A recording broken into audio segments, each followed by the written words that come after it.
All right, UFC London. It's tomorrow. I had to re-record this because my audio was bugged and all robotic. So hopefully I am good now. Um, let's get this over with, dude. I'm a hustle. It's 1 a.m. and I have work in 5 hours. I'm having a great time. I'm not even gonna get to watch this card because it's in the middle of the day while I'm working.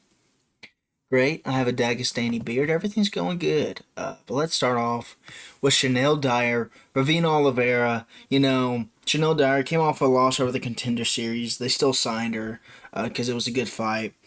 Ravina Oliveira, I wanted to have an excuse to pick her because she's the underdog, but then I look at her regional wins, and they are all padded against people that are like 0 and 0, 0 and 1. Like while she's like 5 and 1 or 5 and 0, and she's TKOing a poor girl who was 0 and 0 who wanted to get into MMA just for fun or something. I don't even know.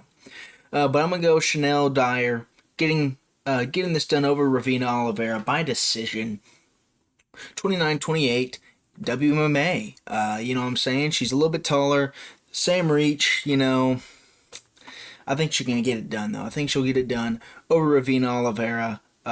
Even with not as much experience, I think she can still outwork her at a distance and get this done. Okay, so moving up, Shamrock versus Abdul Karim El Salwati. This is tough. This is kind of a coin flip because I can see there's a couple ways I can see this. I can see Abdul Karim Al Sawadi bombing an overhand right on Shamrock's wide open chin, who doesn't shell up well when getting comboed on, and all that stuff. But I don't think Shamrock's ever been knocked out. I don't believe he's ever been knocked out, if I can remember correctly. Let me just double check real quick. He may have been. I don't think he's even been like TKO'd. He has been knocked out once. Against Nathan Nelly, guy who's 2-2. Now he's 11-5. Oh my goodness, he's been submitted out cold 3 times in a row. Rear naked guillotine. But he beat Shim, and then he won a 1, 2, 3, 4, 5, 6, 7, 8 fight win streak. Now he's lost 3 times in a row at the PFL. Oh my goodness. This is hard. This is hard. But I can also see Shamrock either staying at range. He has 4-inch reach advantage. Sorry, yeah, 4-inch reach advantage on this dude. He's taller. He's lankier. I could see Shim staying outside at range, staying on the back foot, getting a couple takedowns in to close out the round. I'm gonna go with Shamrock. The odds are like basically, I'm pretty sure the odds are even. Like it's minus 115, Shamrock minus 105, Abdul Karim Selwadi or something like that. Um,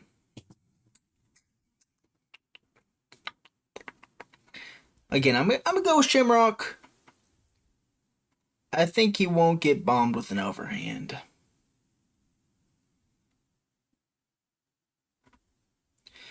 Oh, dude, this is tough. It's tough, but Abdul Karim El Sawadi, his loss is not that bad, but he got finished, and Shamrock, Narulo Aliev, the Tajikistan Eagles, decent too, and Shamrock had somewhat competitive decision, so off of that, I'm just going to go with Shamrock to win by decision 29-28. He'll either get like bombed in the first round or bombed in like the second round, and then he'll just like ride out whatever round he doesn't get bombed in for like the first and second, and then he'll ride out the third. I think fine. At range, shooting takedowns when needed. Abdul Karim Selwadi is gonna probably be a little hard because he's a ball of muscle. So I feel like it's these shorter ball muscle guys are so hard to take down. But I think Shamrock can get it. I think he'll get it. Low kicks, possibly. Something up the middle. Abdul Karim Al Swati likes to dip and duck down a lot. Shaquem Rock by decision. All right, moving up. Louis Sutherland, Brando Peric. I'm going to go with Brando Peric. He's from Australia. He's out of CKB. I trust him a lot more in terms of striking and, those type of dudes. They're more, I feel like you can just tell their striking levels starts at a pretty high spot. And for heavyweights, I like that he has a height and reach advantage for heavyweight. This Sutherland guy, built like Mr. Incredible, but he falls over like a tub of lard. I mean, what I gotta say? Brando Perich. I don't even know. Mr. Brandon. His only loss is via submission to a guy who's like 9-0 now, or something crazy. Really good. And he's fought a lot of good competition on the regional scene compared to Louis Sutherland, who's fought not as good. I just don't see what Louis Sutherland can do besides, it being heavyweight and he just knocks out Brando on the first exchange. But I think Brando's got the advantage. I'm going to go with round 1 KO for Brando Perich. Insane, amazing KO. Maybe like a right hook or something as Louis Sutherland comes waddling in. Moving up, Mantas Kondratovicius versus Antonio Tricoli. I'm going to go with Mantas Kondratovicius. I think Antonio Tricoli is a free win for anybody that has 2 arms and 2 legs. And 1, 2, that's 2 arms. 1, that's 2 legs. So 2 arms, 2 legs. Even at a 3-inch height disadvantage and a 4.5-inch reach disadvantage, it won't matter because Antonio Tricoli's there to get beat up. He'll get powered. He'll get bombed with some power shots. He'll survive round 1, and then round 2 he'll get either submitted he'll get either submitted in round 1 or KO'd in round 2. That's how it goes for Antonio Tricoli. Never KO'd in round 1. He's always a round 2 or KO or a round 1 submission. No in between. I'm going to think... eyelash was in my eye. It's not supposed to be there. I think Montas is going to get the KO, go for the KO in the second. Tricoli in a hilarious fashion. That's what he's made to do, and I think it's nice to have people on the roster that are paid to get hilariously finished. So, highlight reel finish for Montas Kondratovicius. I think I'm saying his last name pretty well. Up next, Mario Pinto, Felipe Franco. This is criminal that's not on the main card because Mario Pinto is a superstar in the making. Great striking, great grappling. I trust him wherever this fight goes. And Felipe Franco used to be a middleweight or a welterweight or something. I think middleweight. I think he's fought at middleweight a couple times. He's normally fighting at light heavyweight. This was supposed to be Mick Parkin or something Parker Porter, something. One of these Parker Porter, something guys, Peter. Basically a white blob. But they fell out. Felipe Franco's taking this up on short notice, up a weight class, and I don't think Mario Pinto's the guy you want to be coming up on short notice, up a weight class against.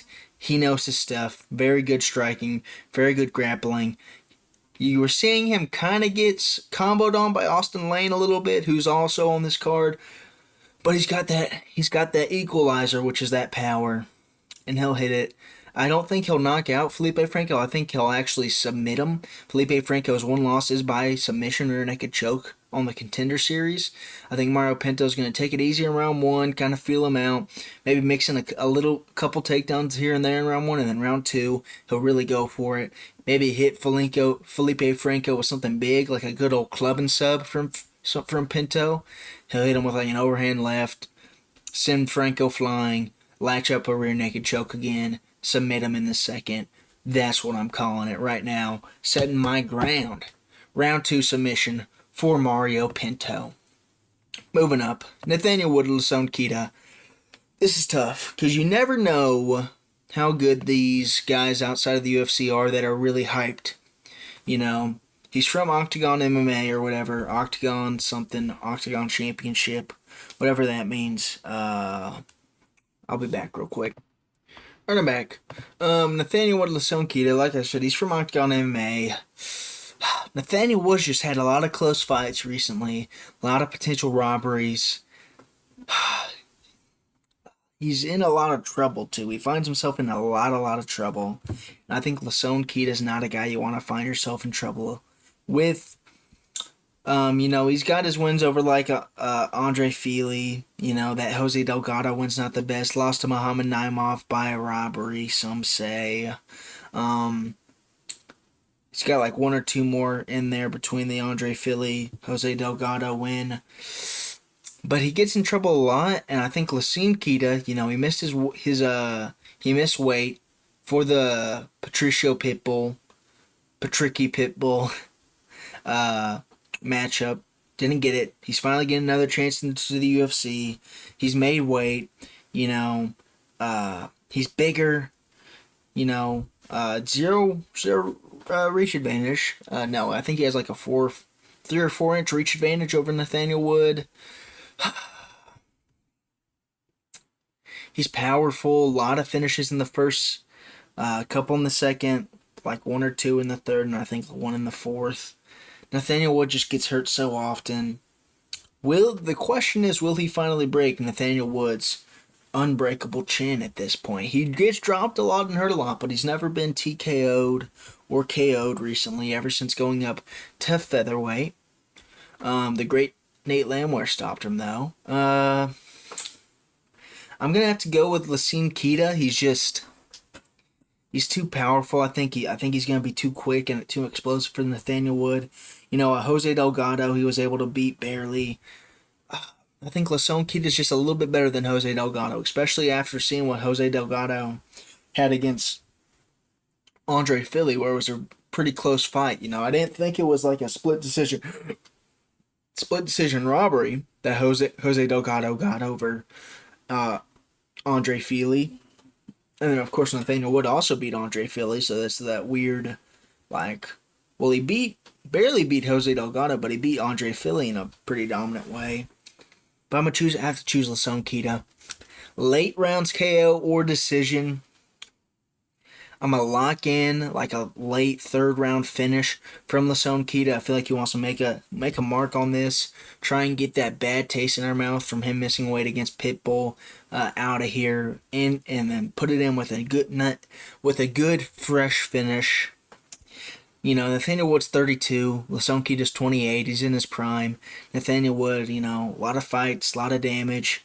How many more times can he keep on going through these back and forth wars where he's barely coming out alive? I think Losene Keita gets it done via third round KO. All right, moving up. Mason Jones, Axel Sola. This is tough. Axel Sola used to be like a middleweight, though. He used to fight at middleweight.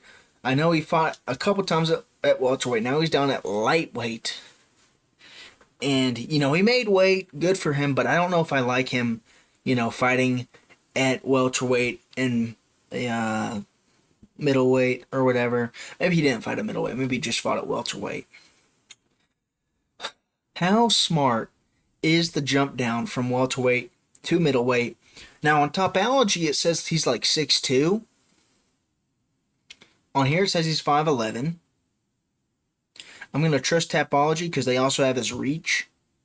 I don't have it pulled up right now on my other screen, but I think he has like a 5.5 reach advantage over Mason Jones. He has like something crazy, like an 80-something inch reach or whatever, which does scare me. He is quick, he is powerful, good combinations, but I think Mason Jones, he's got that head on him, dude. He's got that Welsh Dragon blockhead on him where he can come running in and, he may get dropped and he may go back and forth against Belagioki. Who would ever pick Belagioki to beat Manuel Sosa, by the way? I did that. Ruined my picks. Ruined my pick percentage, and I used to be at the top and now I'm at the bottom. I don't know. Anyways, but Mason Jones, he's got decent combinations. He's only lost to Ludovic Klein and I want to say something Davis, Mike Davis, who had a pretty competitive fight against Ferrucci Am.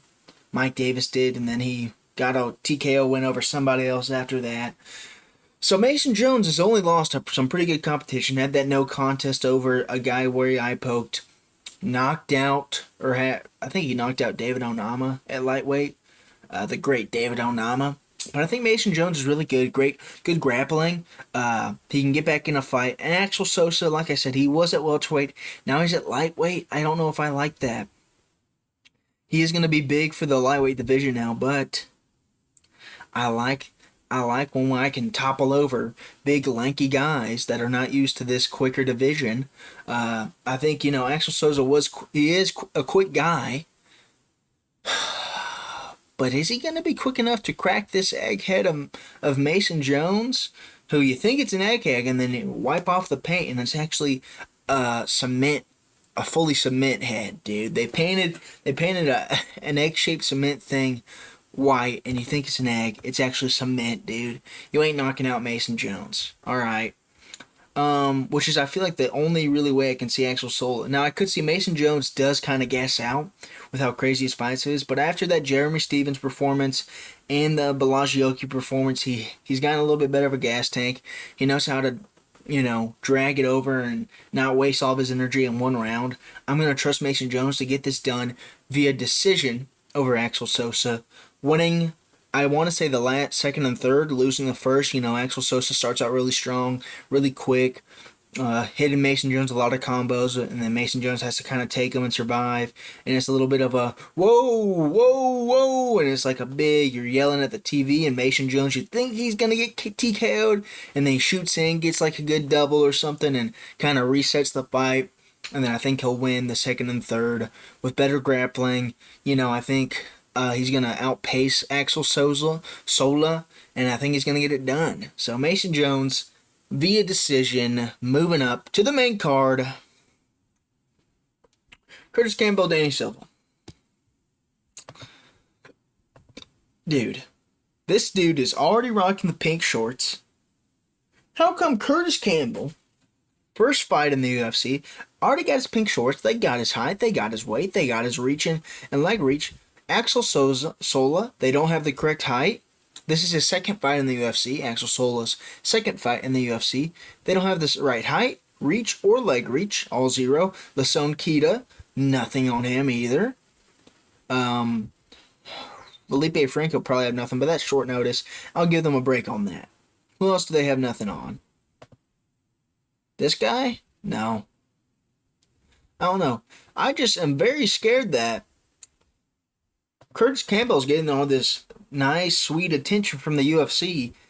They gotta be having him win, dude. They gotta have him win. Danny Silva, coming off of, looking bad at it, not that bad of a loss over Kevin Vallejos, decent little scrap they had back and forth. The great Kevin Vallejos had a mix in takedowns against Danny Silva. So, if Kurtis Campbell wants to leave this on the feet, it's over for him. I just think Danny Silva was just kind of, I don't know what was wrong with Vallejos on that fight. It looked like he gassed so quick. Against Danny Silva. Now, of course, now that he's knocked out Josh Emmett and Giga Chikadze back to back, in round one, we haven't really gotten to see, his gas tank, what it's been like since then. But I do think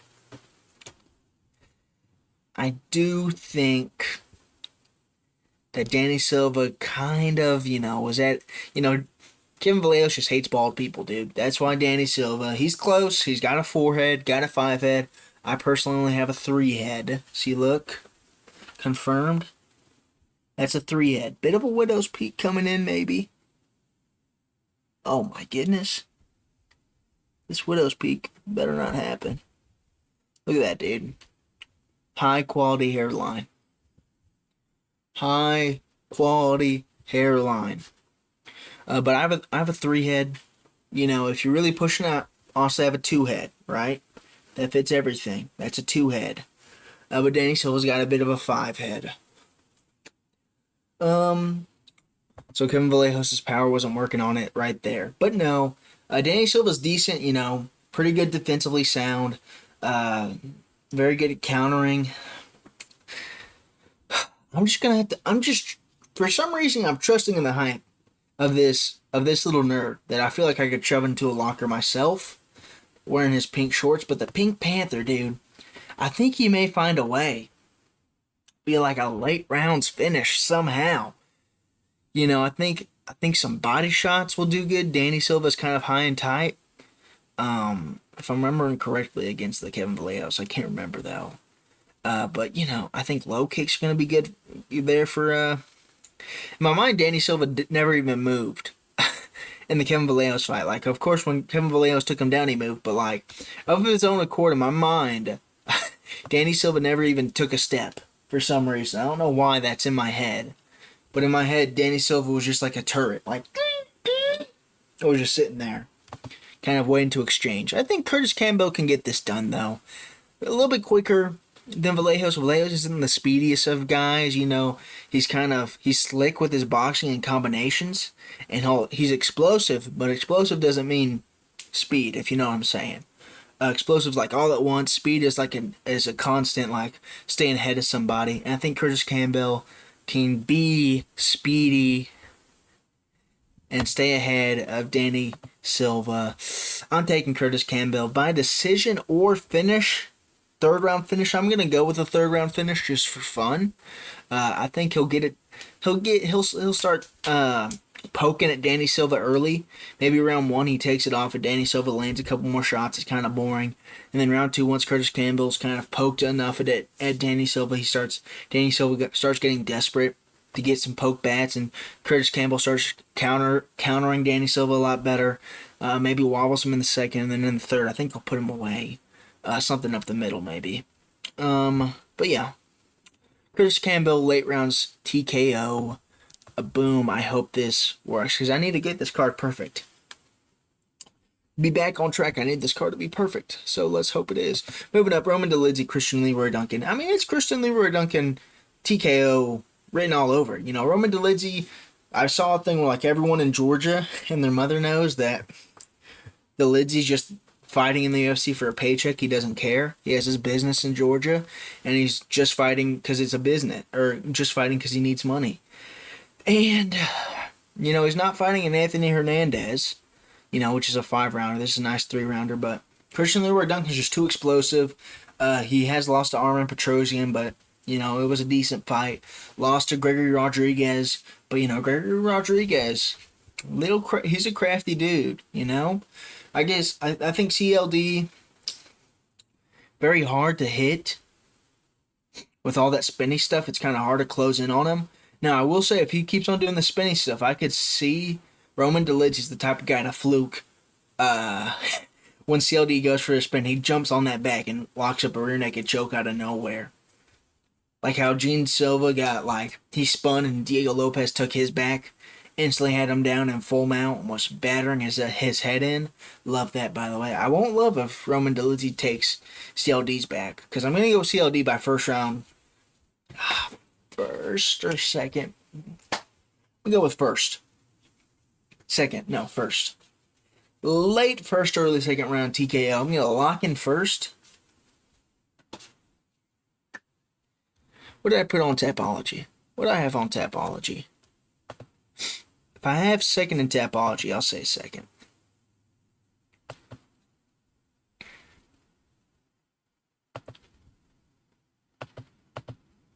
Sorry, I gotta log in.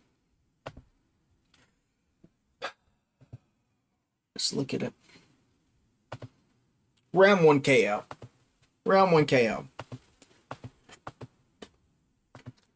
And round 1 KO. Oh, crud. You saw my stuff, dude. I'm gonna have to cut that out.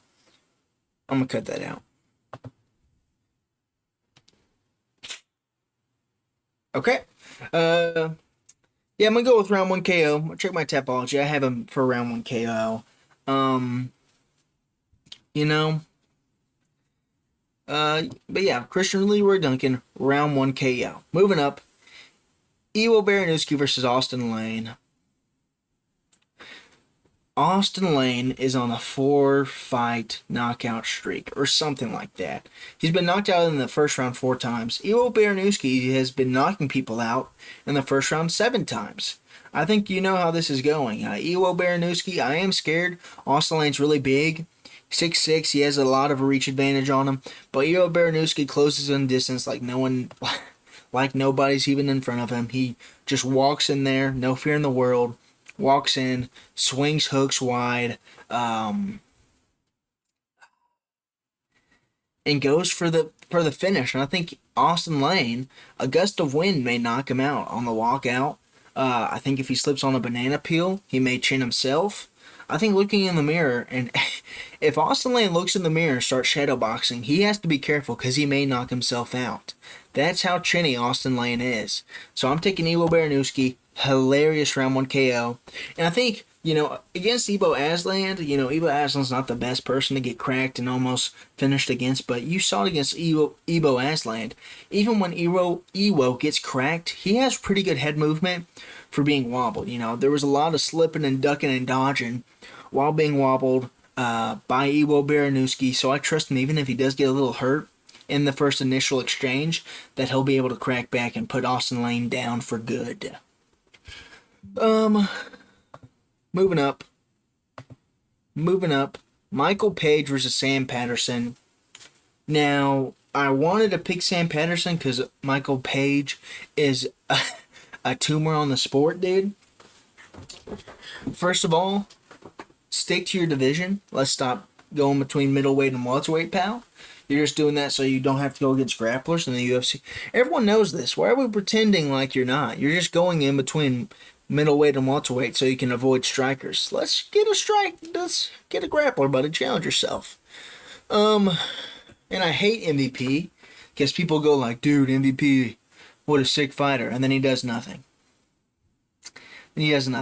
I just realized. Yeah, my blue. Look how yellow my blue shirt.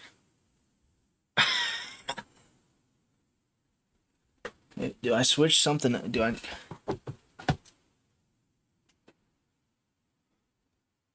Watch this. Okay. Now I'm not as yellow anymore. I may have been yellow for the first half of that video. I may have been a little yellow. But not anymore. Watch this, though. Huh? Bam. Sorry, playing around. But yeah, I'm going to pick Michael Page. Sam Patterson and him are sparring main training partners. But I just don't think Sam Patterson's on the same level of like an Ian Gary, Jared Cannonier, even Kevin Holland. I don't think, is Sam Patterson as good as that Kevin Holland that went to fight Michael Page? I don't think so. I don't think Michael Venom Page is going to finish Sam Patterson. I think he's going to do his thing where he lands a 1-2 and then a 1 right hook, and then it like wobbles Sam Patterson, and while he's wobbly bobbly, Michael MVP throws him across the cage, just pushes him. He bar stools him. He brings in a buddy real quick. Hey, get over here. And the buddy gets on his hands and knees behind Sam Patterson's legs, and MVP pushes him over his buddy. I think he'll do that. And I don't think he'll get a finish because Michael Page never does. Hasn't had a finish in the UFC yet at all. Hasn't been close. Maybe Kevin Holland, but even then, not the closest. And I don't see Sam Patterson being so chinny he just gets out-colded by MVP. I think MVP does have some pop, but not enough where it's going to be Sam Patterson's out-cold on the canvas. Now, I could see him trying to grapple. I think Sam Patterson may finally get that grappling going in the third. Ian Gary was able to get that grappling going pretty quickly. But I just don't think Sam Patterson's on the level of Ian Gary. On the level of Jared Cannonier, who could only get his grappling going in that late second to third round. Sorry. Of their fight. I just don't think he's on that level. At least not yet. He's kind of young. So I think this is just MVP wanting to get another free win, another free paycheck, because he's gonna do that. He's gonna emote. He's Sam Patterson's gonna be recovering from the bar stool that MVP just hit on him, and MVP's still whipping nana-ing. Oh, ba, ba, ba, ba, in the corner. And Sam Patterson's gonna be like, all right, dude. And it's gonna be that for 3 rounds, and MVP's not gonna get a finish, and I'm gonna be losing my mind. But yeah, Michael Venom Page, decision over Sam Patterson. Moving up, co-main event: Luke Riley, Micheal Aswell Jr. I'm just gonna have to trust in Luke Riley to get this done over Micheal Aswell Jr. Micheal Aswell Jr. is decent. Trains with Joshua Van, but he's lost to Bellagioki. And I know that was short notice, and he was doing good. That was like up a weight class, huh? Is Bellagioki? Is that lightweight? Mason Jones is at lightweight, huh? Yeah, so that was up a weight class, short notice. For Micheal Aswell Jr. And then he got a win over someone else after that. I forgot who he got a win after that Bellagioki loss. But I think Luke Riley's just so quick compared to Micheal Aswell Jr. Even in that Bellagioki fight. Even though it was up in a weight class, he was so slow, dude. He was so slow. Open to combos. Like, he's good at countering and being second, but you don't want to be second when you got Luke Riley in front of you. Because if Luke Riley goes first in that combination, you're going to be out cold. I think Luke Riley's going to get this one done in the first round by KO. I could see a second round KO where, the first round maybe like Micheal Aswell hits Luke Riley with something big and Luke Riley's dropped and he's scrambling and he's moving and he's got his stupid hair flying all over the place. And you're like, oh, dude, Luke Riley's in serious trouble. And then he works his way back into it. And then, it's like, all right, round 2, this is a brand new start. Let's see how Luke Riley does. And bam! Knocks out Micheal Aswell Jr. in the second, actually. Yeah, I'm going to say second now. I'm going to say, what did I put? Yep, second round KO. I knew that by heart. I knew that by heart, Knew that by heart. I didn't have to look at my picks. Yeah, I'm going to choose Luke Riley second round KO. Just seems right. He has some trouble in the first. It's a little bit of a war. And then Micheal Aswell Jr. gets a little too confident. Gets hit with something big by Luke Riley. Sets him out cold as a sick co-main. Now, I will say this doesn't deserve to be co-main. It's going to be a fun co-main fight. But really, dude, this is the co-main. I think that's more deserving of a co-main. More deserving of a co-main. More deserving of a co-main. More deserving of a co-main. More deserving of a co-main. But, I ain't going to hate on it because it's a fun fight. Moving up. Main event. Movsar Evloev, Riley Murphy. It's going to be a Movsar Evloev win. I'm sorry, Riley Murphy. I wanted to pick you because you have there's high chances of flukery. I sense it in you, Movsar Evloev. I can sense the high, sorry, not Movsar Evloev, Riley Murphy. I sense high fluke probability in this fight for you to just randomly get up. Be down 4-0 in the 5th round. Come on, Leon! He pulls a Leon Edwards in the UFC London. Come on, Leon! You gotta pull this out of the fire! And he gets a flying knee KO over Evloev or something crazy. Now that would be insane. That would actually be insane. But I don't think Movsar Evloev is going to be caught for that. Going to get caught with that. They've sparred before. Riley Murphy posted that picture on Twitter of, Evloev keeled over from a good liver shot that Lerone hit on him. Apparently is what I've heard, and what I think Evloev said something about it being a body shot. He said, I didn't even know who that was. I'm glad I do now so I can get payback, I think Evloev's just so much better at grappling, dude. He's so good, Doing that to Aljamain Sterling, beating Aljamain Sterling in a purely grappling match is so good and so difficult, You saw, Peter Yan had a lot of trouble with Aljamain in the second fight in terms of that grappling. And I know you can say that second fight against Aljamain Sterling and Peter Yan, that was a robbery. Either way, dude, it was a very close fight. Bantamweight skill level grappling too against, Evloev, and he still, outdid him on busy work. couldn't really get too dominant positions. Sterling had the slams and stuff on those takedown entries, but that was a lot of energy and stamina used. And Lerone Murphy's just, he almost got finished by Danny Ige.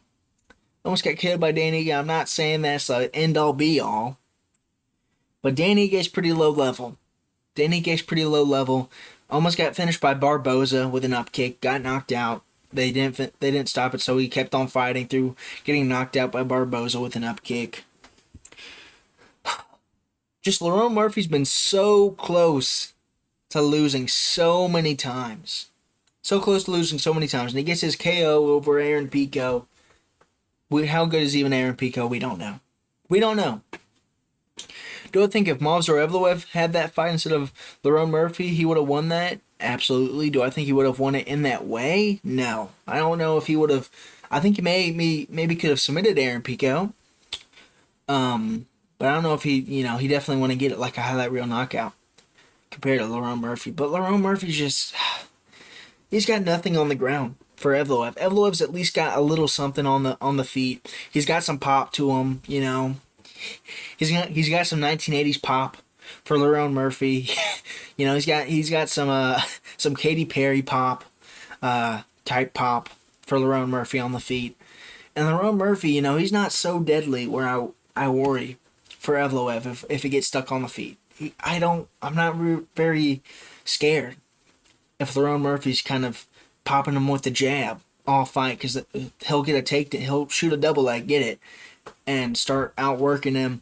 I don't think we've ever seen Evloev gassed or tired or really too spent in the cardio department. I think he's kind of mastered his craft of just being able to constantly outwork you in grappling for 5 rounds. Well, he's never been to 5 rounds, but over 3 at least. But Murphy's never actually has been 5 against Josh Emmett, but even Josh Emmett picked him up and threw him, slammed him. I'm not saying that Murphy is going to do a Josh Emmett big mighty man Hulk throw, but that's not good look if you're having Josh Emmett get his grubby little paws on you and throw you up in the air like you're celebrating the 4th of July or something, dude. I just have to pick Monster Evloev. I really want Lerone Murphy to win because I play him in UFC 5 and he's sick in UFC 5.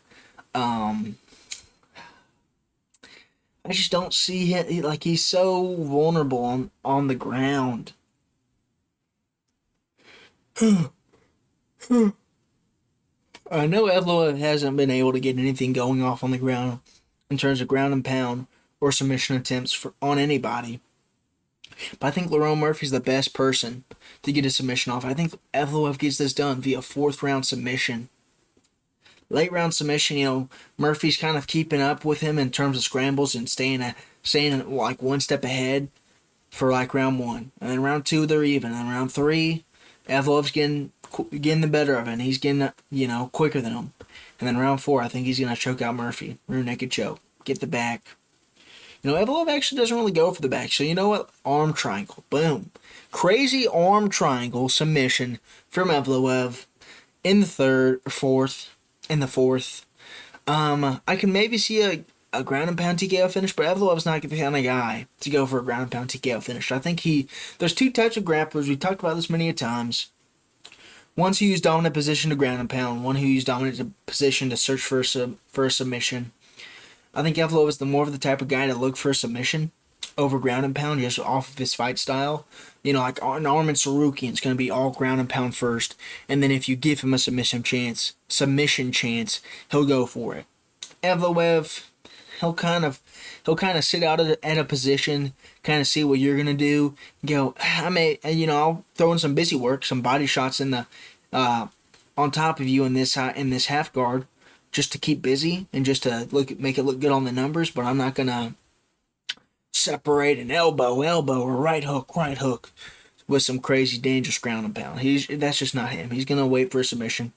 And I think Murphy, he's going to get a little desperate. Once he's down 3-0, and how much he's seen, like Max Holloway, Charles Oliveira, Dricus du Plessis, Hamza Chimaev, JDM, Islam. I think if Murphy's going to get a little desperate, go, I can't have that happen.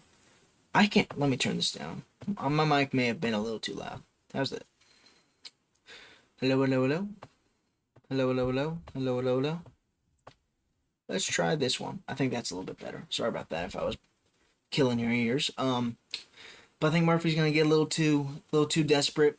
Gonna be a little too scared that he's gonna get embarrassed in London. It's his hometown, and I think he's gonna give something up to try and get up, work his way up. You know what?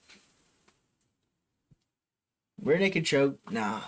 Arm triangle, nah. Darce choke. He builds his way up. Evloev snatches that on the way up, snatches his neck while he's trying to build up, locks it up. 4th round submission from Evloev. And I think it'll be a decent fight. It's not the most. This is a crazy fight. This is a crazy fight, mate. It's a crazy fight. I can't believe it. I think it's gonna be a decent fight compared what to what we're expecting. But yeah, Evloev for 4th round submission for the main event. And that is my full card predictions for Evloev Murphy. Kind of a sick poster, by the way. Sick poster. Just gotta say it. Me and the boys. Me and my best pals. They look up to me. But yeah, sorry for this so late. It's 2 a.m. I have work at 7. So I'm gonna end this real quick. I gotta edit this video. But don't be funny, make some money. Buy the numbers. Peace out.